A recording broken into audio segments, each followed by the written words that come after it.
The first minute was a line on a screen that didn't belong there. I was at the plotting table, hands on the edge of the lacquer, the green glow of the radar console painting my knuckles, when the new raster set scrolled.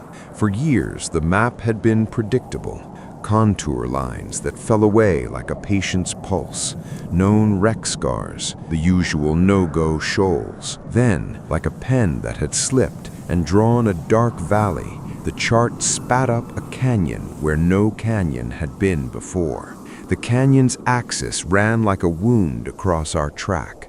The navigator who sat opposite me swore under his breath and did a thing men do when maps lie. He ran his finger over the line like you touch a burn. I am a navigator. My job is the grammar of distance and time, to turn satellite fixes, gyro, depth soundings, and tide models into sentences that tell a ship where not to die. We use bathymetry and charts as scripture, not literal, but the best law we've got. A new canyon 15 kilometers long and 400 meters deep, appearing on our private chart feed while our paper charts said shelf and slope, is the kind of discrepancy that starts committees and ends careers. But first, it starts small. Somebody at the bridge notices a notch that wasn't there at last watch. When a chart adds a canyon in the middle of a passage we had used for decades, the first reaction is technical, sensor bias. The second reaction is human. Why me? Where did the raster come from? Our tender had just pushed a patch, a multi-beam survey overlay compiled from a recent hydrographic pass in the area. The tender uses multi-beam echo sounders and post-processing to publish updated bathymetry to fleet subscribers. It's how modern navies keep their charts current. Multi-beam sonar fires a fan of beams and builds a 3D model of the seafloor. When you cross-check many transect lines, those models become maps. The new bathymetry layer was supposed to be a minor update. Instead, it included a canyon with sharp walls and hanging shelves, a feature you'd expect off a tectonically active margin, not in the smooth, abyssal plain we'd been transiting all week. A multi-beam map is only as honest as its line spacing and calibration. A bad run gives you ghosts. A real canyon gives you reasons to wake the captain. We cross-checked. Our ship's hull-mounted multi-beam had passed roughly over the same track 2 days before. Those raw pings showed nothing like the canyon. The tender's LiDAR and ROV datasets, the meta-overlays we had permission to view, supposedly confirmed the canyon. But the tender's metadata also had a short note buried in its processing log. Patch applied. Interpolation performed across gaps. Interpolation can be a useful mathematical trick. It can also invent geography if the input is sparse. Hydrography standards, IHO/S44, NOAA specs, modern MBARI work, all make the same point. Coverage and resolution matter. Gaps grafted with algorithmic seams will give you features that may be real or may be artifacts. The tide of authority in the room shifted. The tender's map smiled like an expert who had not yet been asked to show his work. I logged a discrepancy and requested a resurvey. The sonar tech put the hull multi-beam into high-resolution mode, and we repeated the transect. For 20 minutes, we listened to the ocean's return and watched the bathymetric fan stitch the bottom in thin green lines. When the live feed completed, the canyon was there, not as a ragged ghost, but as a stitched, dark gorge that plunged below our chart datum. The finality of it, the geometry presented in crisp returns, made the room small. You could hear the boat breathing in the deck plates. A second sensor confirming the canyon broke the first comforting lie, that only the tender could be wrong. We did what navigators do. We triangulated. We compared tide corrections, examined squat models, corrected for sound speed profiles, temperature and salinity and depth and skew beam ranges, and ran tide stations against mean low water. Sound speed in water is the quiet betrayer of many charts. If you don't profile the water column, your ranges curve like a bad pencil. Here, we ran full CTD casts and used the live sound velocity profiler. Nothing abnormal. The canyon's echo depth remained stubbornly real. The multi-beam beams returned consistent slopes and lateral roughness consistent with a submarine canyon. True geomorphological expression, not an artifact of water column refraction. Charts can be wrong. Occasionally, charts are right, and the world quietly updates while you sleep. We notified command. The message was short and bureaucratic. Bathymetric anomaly observed. Canyon X. Recommend classification and follow-up survey. The message went up the chain and down into inboxes I do not have clearance to read now. Still, when we showed the charts to the senior officer of the watch, his face folded like a map. He said quietly, "That trench isn't supposed to be there." That was a phrase we all understood. In hydrology and naval work, unexplained geomorphology raises questions about active geological processes, recent slumps, or, less often discussed, leftover human activity, old test ranges, buried structures, and sometimes deliberate misdirection on charts. Though that last thought is a dark thing sailors say at night. A trench that appears overnight forces a choice. Trust the instruments or trust the ocean's inertia. We were a research ship in transit that also did survey work. Our standing orders allowed us to collect more data. I set the ship to hold station over the canyon axis, and we started a grid. We ran parallel transects, denser this time, and dropped an ROV to take camera runs along the wall. The ROV footage showed vertical walls, steep gullies, and a scatter of rocks that looked as if a long slope had sheared off in a mass event, a submarine landslide fossilized into the seafloor. That explanation fit physical models. Submarine canyons can form by turbidity currents and slope failures. They can be active and mobile, especially along margins and where sediment supply is high. But our area, a wide continental shelf of weathered sediment, was not known for recent major slope failures. It felt like a history waking up. The ROV's light found a ledge, and on the ledge was something that should not be there, a perfectly squared piece of metal half buried in silt. The object the manipulator pulled was a plate, rectangular, pitted, and stamped with a faded serial the deck engineer swore looked like a government designation. That part made men in blue uniforms drop their hands. Salvage teams had histories. Test ranges had histories. We radioed a precise coordinate and waited for the tender's analysis team to tell us whether this was a recent artifact or a long-buried relic. Once you find metal wherever the sea has been patient, the questions turn from geology to people. Meanwhile, the charts changed again. Overnight, our private raster feed, the one that had added the canyon, was a revision. The canyon had been reclassified as a survey artifact, and the overlay reverted. That is the kind of administrative flick that makes navigators' teeth grind. What it meant in plain language was someone at the data center decided the canyon wasn't real enough for official warnings. We had contradictory local evidence, but a higher level told our map to forget. The tender's message read like a gentle erasure. Interim data removed pending QC. In practice, that meant our onboard evidence was footnoted, and the institutional map had decided not to carry the canyon. Nautical charts. The map that everyone sees is not the same as the map where you work. That division is where trouble grows. I don't know what the captain felt in that hour. I know what I felt. A small, embarrassing fury that the ocean's geometry could be folded into an administrative decision.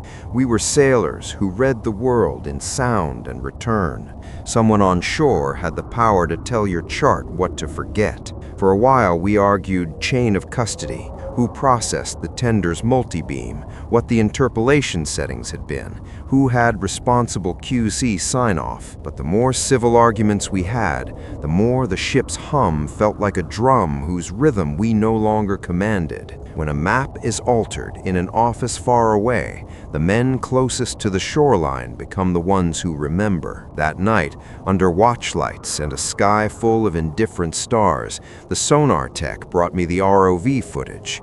He'd looped a frame where the canyon wall had a straight vertical seam, a striation, unlike the random geology of slump structures.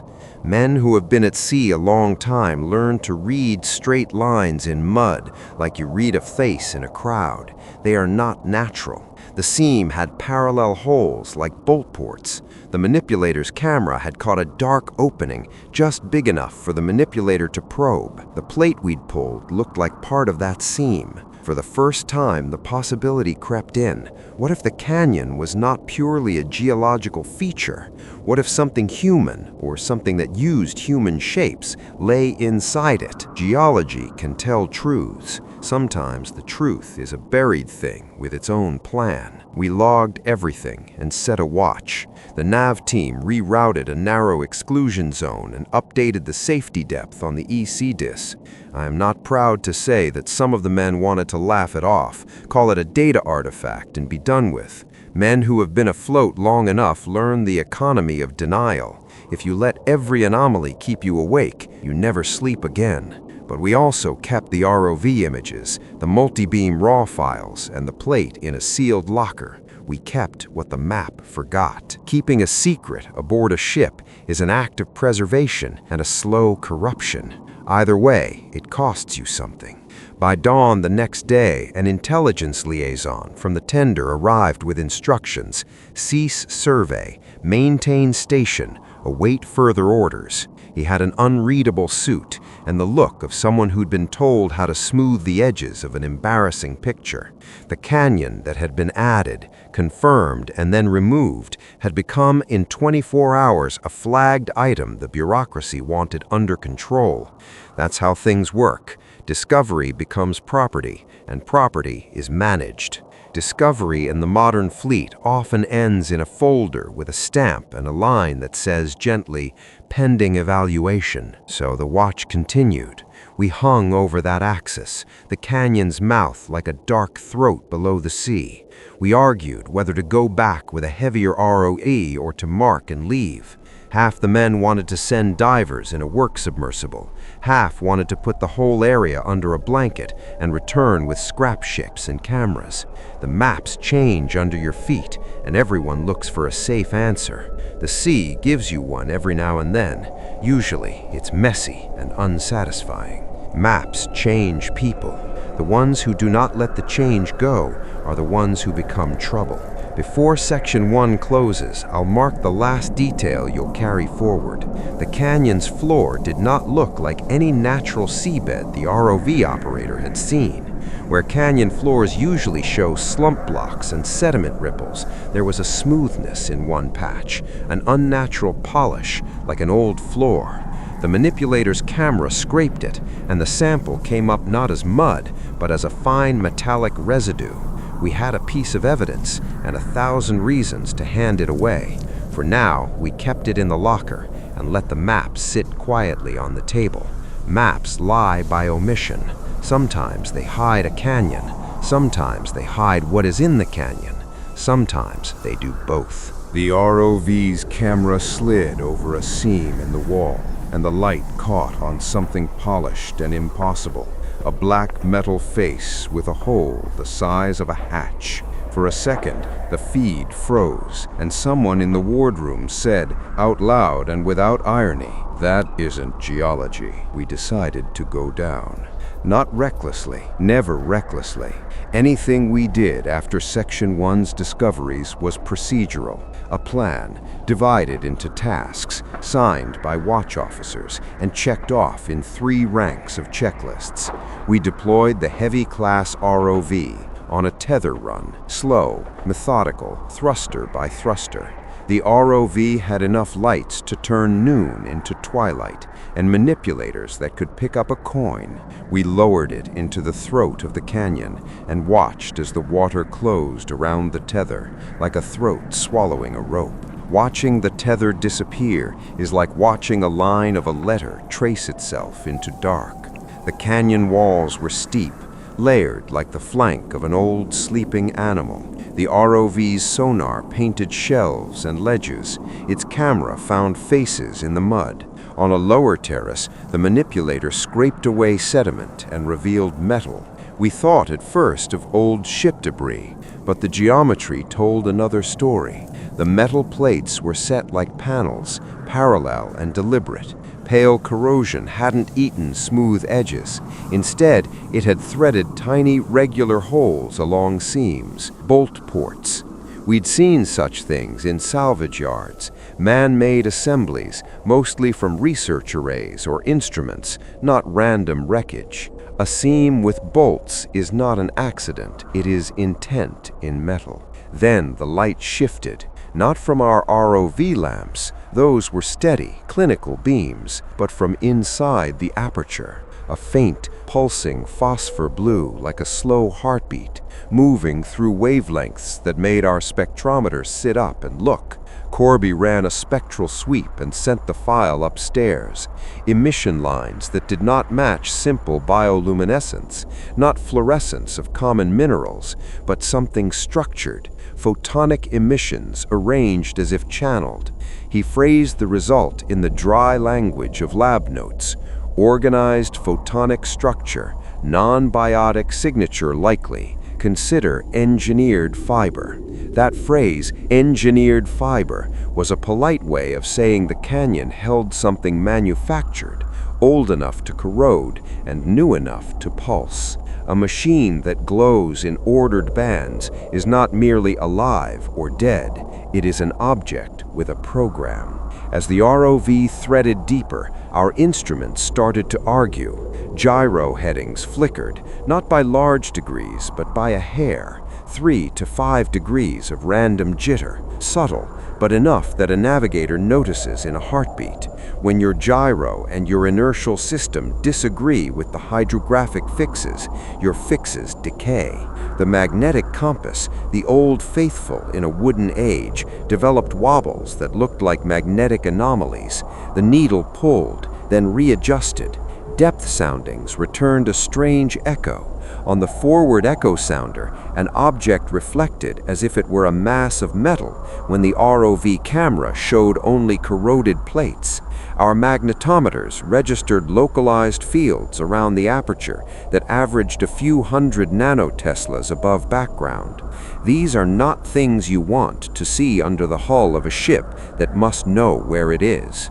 Magnetic anomalies are classic signatures of wrecks, sunken armor, or magnetized equipment. They are also the first sign of interference with compasses, with gyro sensors, which use magnetometers for alignment updates, and with inertial reference units that expect the sea to be a dull place.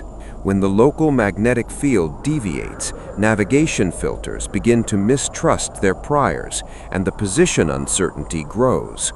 That is why hydrographic surveys use careful degaussing and compensation procedures. We were now operating in a field the ship's calibration had not been designed to handle. Navigation tolerances are polite numbers until someone scrapes a magnet across the water. Acoustically, the canyon began to sing. Up until then, we had only used the ROV's passive hydrophones for localization and the ship's hull array for mapping. The hydrophone picked up a pattern that, in the beginning, I thought was my exhaustion translating noise into order, a subsonic heartbeat punctuated by microclicks. Corby ran a narrow-band filter, and as absurd as it sounded, the clicks arranged into repeatable sequences that could be represented as on-off patterns. We ran them through our music of decoders, and crazier still, the pattern showed periodicity at intervals that matched the boat's ping cycle. Every time we pinged the area, the canyon answered with a small click pattern. The idea of the environment responding to our active sonar made the room very quiet. When the sea answers your questions get complicated. Acoustic scientists tell you that many natural processes can reflect and echo. Gas seeps, bubble columns, and vent flows all have acoustic signatures, but those are stochastic, not patterned in step with your sonar cadence.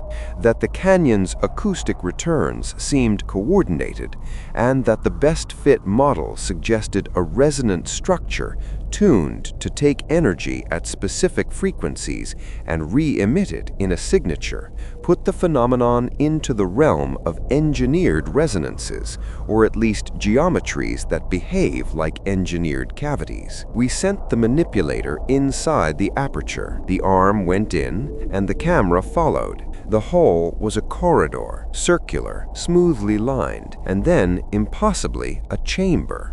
The chamber was hollow like a vault, and against the insulation of the silt there was evidence of recent movement, a scuff mark on the metal lip, an imprint of a boot sole in hardened sediment. We debated the boot print for an hour in the wardroom, like men arguing over a ghost. Either it was a relic of some earlier manned operation, or something recent had been in there. The manipulator tapped a vertical panel. The panel hummed. When the manipulator's light fell across that panel, we saw organized arrays, rows of fibers or cables that fed into a central cylinder. Up close, the fibers refracted in discrete bands, each channel reflecting light at different wavelengths, like an optic fiber bundle arranged in a tapestry. Corby, who had seen and named many strange displays, described it as a photonic loom. The central cylinder bore a worn plate with markings in a script none of us wanted to read aloud. The ROV's instruments sampled a microchip or ceramic disc with a lattice that reflected X-ray fluorescence in a pattern that matched artificial manufacture rather than geological happenstance. A vault under the sea that glows like a loom is where myth meets engineering. Then the manipulator brushed a knob, and for the first time since the canyon appeared, something simple happened. The lights across several consoles dimmed in a single, slow breath. Not a power surge, not a fuse, a measured dimming like the room exhaled. Instruments recorded an EM transient, small but broadband. Our magnetometers spiked. The ship's internal network showed a blip of jitter. Vital logs wrote a single line of corrupted text. Whoever or whatever had once touched that control sought to be acknowledged. Touching something ancient under the sea makes the world around you recalibrate. Over the next 12 hours, navigation degraded. Stern plane indicators read a meter off. The gyro compass developed a bias that required frequent remounting. The backup magnetic compass, the one you use when electronics fail, swung hard to port and then right it. The dead reckoning uncertainty ballooned from a few meters to 100. For a navigator, the map is a contract with reality. When the contract frays, you feel the world tilt. We had to use redundancy, visual sightings, for open water parts we could see, LBL, long baseline transponders if we had them, and the ROV's acoustic transponder for local fixes. The problem was scale. The canyon's local field extended tens to hundreds of meters, and the ship's hull was being tugged in subtle vectors we could not predict. A small navigation error in a canyon with steep walls can plug you into silt. A submarine's hull does not like getting hugged too close by a slope. When the map and your instruments disagree, you must choose who to trust. There is a human arithmetic to fear. When instruments glitch and the unknown grows, people respond differently. Some double down on procedure, some reach for denial, and some seek the comfort of stories. We had all three aboard. Debates about scrubbing the mission or escalating to salvage teams grew hotter. The captain listened to both sides, and then, in a way that felt like him trying to protect the crew from panic, ordered a slower tempo. Reduce station keeping near the aperture, bring the ROV home at dusk, and request a classified retrieval team. But human beings are not protocols. The ROV pilot, a quiet man who wore headphones like an amulet, kept the craft near the seam longer than planned to get a final frame. His video showed, unmistakably, under a ledge, a shape that at low resolution looked like human-made ribs. The pilot, after he turned off the feed and removed his headset, said nothing. He didn't need to. His hands shook. Later, in the privacy of the engineer's workshop, he would show a still of what looked like a curved rib and say, "It's not modern alloy. It's old, and it's not mine." We all laughed in the way men laugh to stop thinking about places no one should reach. Laughter is a thin shield when the world gives you bones. Before we could stitch a plan for recovery, the tender's intelligence office radioed a single line: "Cease operations, sealed data, no further dissemination, await collection." The language was curt and accompanied by the signature of an ARRF intelligence officer. The immediate effect was both legal and mortal. Our hands were tied, our data sealed. The captain argued in private, making a case to remain for one more pass. He lost the argument because people with jurisdiction were already moving. A salvage team was en route, and the area would be taken offline for national security reasons. Sovereign secrets move faster than science. Within 24 hours, the tender's intelligence team, a mixed crew of naval engineers and civilian contractors in muted logos, arrived. They moved with the procedural economy of people who know what to do when something secret surfaces. Lift the ROV, pool the feed, copy the files, take samples, seal the samples. They towed away our plate and took the coordinates with devices we had not seen before. Their boats carried extra equipment, long tether winches, and a silence that was almost an instrument. We were told nothing sightingly, only procedural lines about chain of custody and classification. We handed over raw multi-beam flats, ROV footage, and samples. The tender's liaison thanked us politely and said, "You did the right thing reporting it. We'll handle the technical side." Handing over evidence is like placing a jewel in a box and losing the key. Officially, the story ended in the comfortable way governments like stories to end. The public note read, "Unverified anomaly observed, samples taken, no hazard to navigation identified." Internally, the classification that chased our data was exhaustive. Raw files moved to secure lab servers. The ROV footage was copied and re-encoded under an intelligence project number. The metal plate was cataloged and placed in a controlled locker. A few crew were quietly interviewed, then reassigned to other duties with career-advancing offers that had the scent of hush money. The manipulator operator got a commendation for professional handling of sensitive material 2 weeks later and left the boat within the month. Most of the men accepted the official course, the way men accept scabs, grateful for closure and suspicious of the scar. I did not accept closure the way they did. Before we handed everything over, I copied a subset of files, bathymetry raw pings, a still of the aperture, and a small chunk of the ROV's spectral logs, and encrypted them into an offline drive I kept in a personal locker.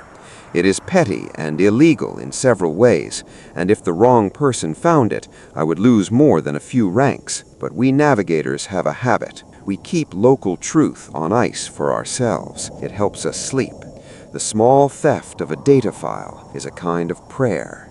Weeks later, when the tender released a sanitized set of bathymetric updates, the canyon was gone.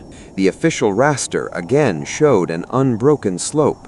The salvage team's public communique said the anomaly was a localized anthropogenic feature removed for analysis. The files were redacted, then summarized, then paraphrased into a technical brief that never reached my desk.